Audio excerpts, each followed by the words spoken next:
So we're in Spring Branch with Gretchen Bernabei. She's going to be giving a wonderful workshop today on a lot of different aspects of guided writing. And I wanted to introduce her and have a little conversation with her for the blog Just Right Baby, for all of you to know that she's coming to Houston on, I think, the Friday coming up on the 18th of October. So I would like to ask her a few questions, but first, would you like to introduce yourself? Hi, I'm Gretchen Bernabei. Okay, and so what are some things that you would like to tell some people about writing? About writing in general, about anything that you believe about writing? Well, I like to put into practice the main foundational beliefs of the National Writing Project, which are the only way kids get better at writing is by writing, that teachers of writing need to also write, that writing is such a process and we learn what works and what doesn't work by doing it and watching how it affects audiences, which means kids have to write and they have to read what they write to other people and listen to the reactions people have. That's always been true, and it's never been more true than it is now. All right, and so you have several books out. Your latest one you're signing, but the story of my thinking is one of them, I believe that came out last year, and then you have another one, Fun Academic Writing. Fun size. Fun Size Academic Writing. It's more about the size of the lesson than the funness of it. And that's for grades 4 through 9. And I know you've done a lot of work with showing students different structures, and then they try out different structures and they share different structures. Can you elaborate on that a little bit more?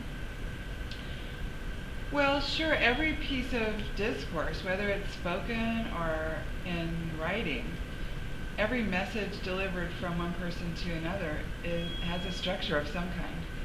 And all of our best pieces of literature, our best speeches by people in history, our best documents, everything, you can take those and read them, chunk them up, look at the chunks of them, and see what steps the writer produced to take their listener or reader on some sort of a journey.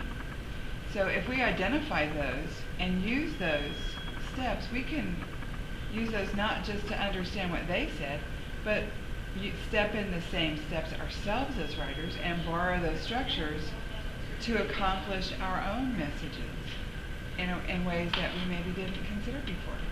And so we're tracking the movement of the mind of the writer. That's exactly right. And I use that from you because you say that a lot, and I use that phrase a lot. Well, it's actually a quote from Thomas Newkirk. Thomas Newkirk says that writing should track movement of the mind, and when I read that from him in a monograph that he wrote back in the 80s, I realized that's what writing is supposed to do. It does track movement of the mind, and it was actually that expression that started my path to looking at what structures people use when they're writing. So all these text structures, that's what we've been trapping, borrowing, generating, thinking up ever since that day. Because he said, people just keep teaching the 5-paragraph essay like it's the only structure there is because we don't have any teachable alternatives. Well, I read that back during the development of the tax test and thought, he's right. That's why we keep teaching it, because kids do need help with structure. They don't know what to do with a blank page. They need some steps, and we don't have a teachable alternative to the 5-paragraph essay. And I took that as my personal mission. By golly, let's get out there and find some teachable alternatives to the 5-paragraph essay. That is one viable structure. It's not as intriguing to a reader as a structure that takes them to a surprising place.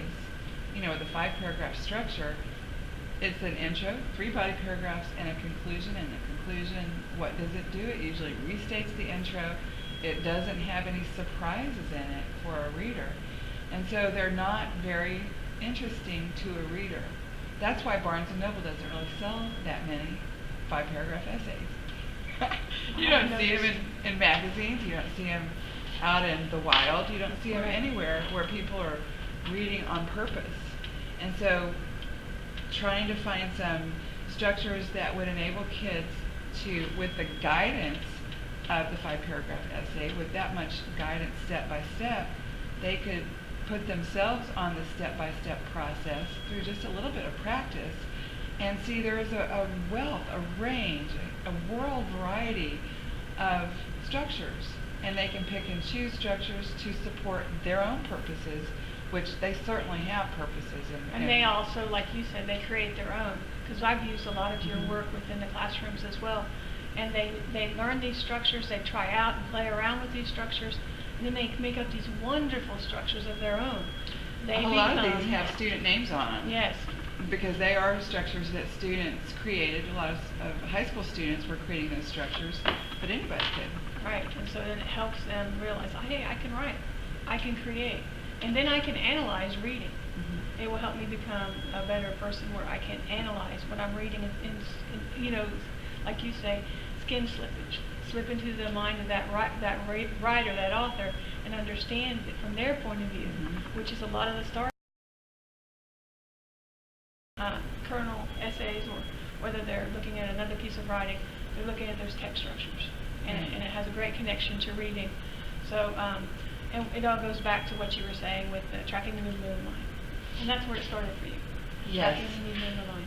That exact phrase, I read Thomas Newkirk back, I guess I was reading it when the tax test was being developed. And he said in a monograph that that's why we have writing, to track the movement of the mind. He was talking about essays, and that the five paragraph essay was the only structure that it seemed like people were teaching. And he was trying to figure out why that was, that how kids need so much help when they're about to write something, and that's one teachable structure. He said in this monograph, the five paragraph essay is about the only teachable structure that we have. There's no teachable alternative, and kids need that much help. They need step-by-step help, which we know that's true. And so I remember reading that and thinking, Eureka, he's right. We don't have a teachable alternative, and so let's go get some. Let's go hunt some down by looking at what structures people use in literature, in history, in the news, on TV, in movies. What structures are there? And so I've been working on finding them, adapting them, inventing them, capturing them, and showing kids how to invent them ever since. And so that's this list of structures that we have that's useful has just been growing and growing and growing. And kids can do with any structure what they can do with a five paragraph essay. Look at the parts, write a tiny bit for each part, and then bloom them out with details however they or you want to. Right, as a teacher models, and as they come to become more accomplished writers. Mhm. So accomplished, I said that for a particular reason. I want to become accomplished, but yeah, that's so true.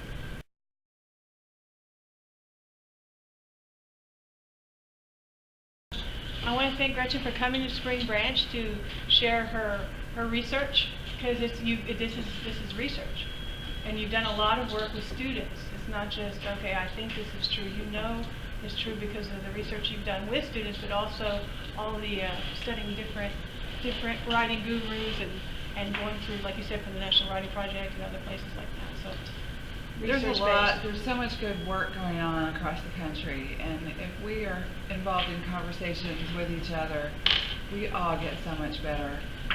That's the truth. So we need to share the wealth with everyone. And what I want you to get from Gretchen is, from many different things, if you happen to come see her at Spring Branch, or if you happen to go see her when she has some workshops, is that the feel of writing, the love of writing, and being able to share that with our students. Writing is not so daunting. It can be, and it can be. But with her workshops and then coming to that, you will find that you fall in love with it. Right, Elena? It's fun. Yeah. Writing is thinking, and writing is problem solving, and tracking the movement of the mind. I use that term quite a bit since I've come to your workshops, and then I use the same things with my students when I work with them, and the other teachers when I work with them, and it's brilliant. Thank you. We need to thank Thomas Newkirk for his brilliance. Yes. Oh, one more thing. I know that you mentioned something within your book and some of your workshops about thinking about the different types of writing, and where you have the narrative is what has happened. Could you expound on that a little bit? Because I love that. That's from James Moffat. Right. in what William Strong called the Rosetta Stone for English teachers, James Moffat's book entitled Teaching the Universe of Discourse, published in the 60s. It is my go-to book for all things about why and how we teach kids to write. Anyway, he said we should be tapping in the kids' own inner streams of ideas, sensations, memories as raw material for any kind of academic writing, essays of generalization, essays of theory, reports, narratives, that we should be tapping them for everything. And if we just tweak the verb tenses, that drama is what is happening currently, or we can create a current thing with plays and that, but that's drama. That narrative writing is what happened, past tense. So if it happened to you, it's a personal narrative. If it happened in history, a historical narrative. If it happened in fiction, it's a fictional narrative. But they all are things that happened, and telling what happened creates the narrative. That expository writing, that informational writing, is what happens, what things are, what they do, what people need, how people get them, where to go, what they cost, all kinds of present tense, what happens. That's informational writing. And what should happen, or what's going to happen in the future, becomes persuasive writing. This is going to happen to you if you don't stop, or I promise you if you do this, this will happen.